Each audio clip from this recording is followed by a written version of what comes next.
இப்போ என் வீட்டில் இருக்கவங்களுக்கு சுகர் இருக்குது அப்படின்னா அவங்கள நான் எப்படியெல்லாம் பார்த்துக்கலாம், அவங்களுக்கு எந்த மாதிரியான உணவு பழக்கங்கள் கொடுக்கறதுனால அவங்கள என்னால் நல்லா பார்த்துக்க முடியும் டாக்டர்? முக்கியமான ஒரு விஷயம் வந்து வீட்டில் இருக்கிறவங்களுக்கு சுகர் இருக்குன்னா நம்ம கேர் பண்ணிக்கிறவங்க ரொம்ப முக்கியம்.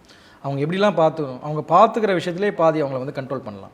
அவங்களோட கலோரிக்கு மீறி அதிகமாக எடுத்துக்கிறவங்களா இருப்பாங்க, அதை ஃபஸ்ட்டு கண்ட்ரோல் பண்ணணும். அதுக்கப்புறம் அவங்க வந்து டயட்டில் வந்து அதிகமாக கீரையை வந்து சேர்க்கணும்.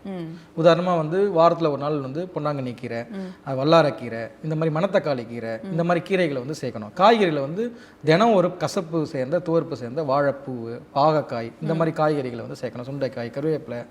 உணவில் சாதாரணமாக வந்து ஒரு வேளை அரிசி சாப்பிட்டாங்கன்னா இன்னொரு வேளை வந்து மீதி 2 வேளை வந்து புரதமாக எடுத்துக்கிறது. தினம் முட்டை சாப்பிட சொல்லணும் அவங்கள.